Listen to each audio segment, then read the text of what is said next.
first time talaga namin nakarating ng Bicol to meet my family.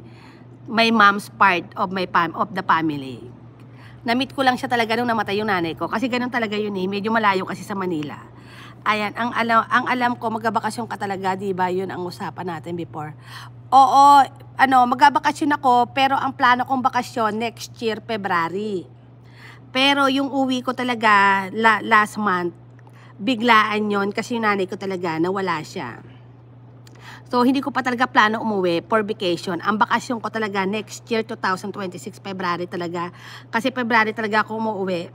Pero kasi this year, hindi talaga ako umuwi ng February kasi parang nagpahinga muna ako sa uwi ng Pilipinas. Kasi nga, kauwi ko lang eh.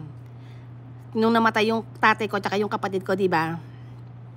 So, parang feeling ko magpapahinga muna ako pa uwi sa Pilipinas nga. At saka syempre yung gastos talaga, medyo talagang nag-short talaga sa gastos for vacation. Hindi ko talaga kaya magbakasyon this year. Since nabigla talaga, so wala akong choice kundi pumunta talaga sa Pilipinas.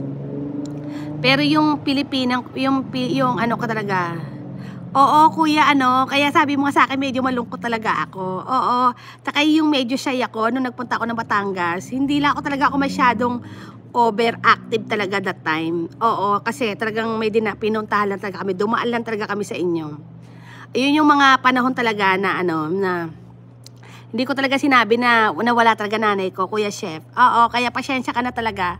Kung hindi talaga kami nag-stay at saka parang feeling ko nagmadali talaga kami kasi talagang inagaw ko lang talaga yung oras para makita ko talaga kayo ni yung mga taga Batangas. Oo. Kapitbahay Kuya Maslep, thank you. What will happen now?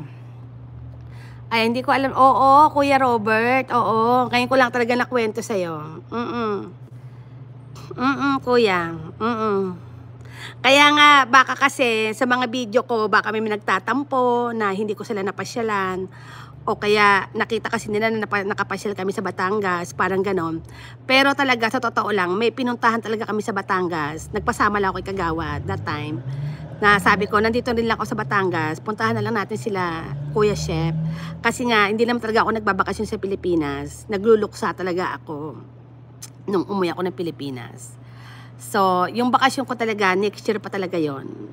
So, yung uwi ko talaga, last week, hindi talaga vacation yon. Yung pagpunta naman namin sa Bicol, hindi talaga bakasyon yon. Parang feeling ko, ginawa na lang namin bakasyon. Kasi nga, nung nakita ko yung kapatid ng nanay ko sa Lamay, inimbay talaga ako sa Bicol, para makita mo yung mga kapatid ng nanay mo sa Bicol, punta ka, sabi. Since piyesta talaga doon, nagkataon na piyesta naman. Sabi ko, sige punta ako, since nandito na rin lang ako, dadalawin ko na yung mga kapatid na nanay ko, kasi wala na ngayon nanay ko eh. So parang nakakaibsan din ng lungkot pag nakakita ka ng kamag-anak na nanay mo na nawala. Ayun, parang tuwan-tuwa ako doon sa tita ko, kasi nag-iisang kapatid siya ng nanay ko na babae. Oo, thank you for coming, nagulat ako, nakita ka, alam ko.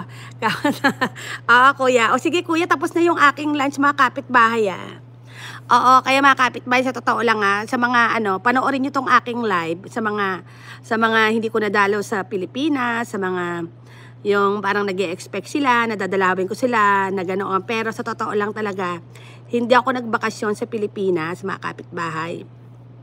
Biglaan talaga yung uwi ko, nagluluksa talaga kami nung time na yon.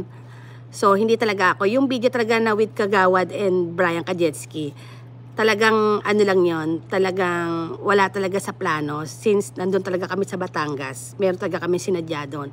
Talagang ignago ko talaga yung oras nyo, since nandun na rin lang kami.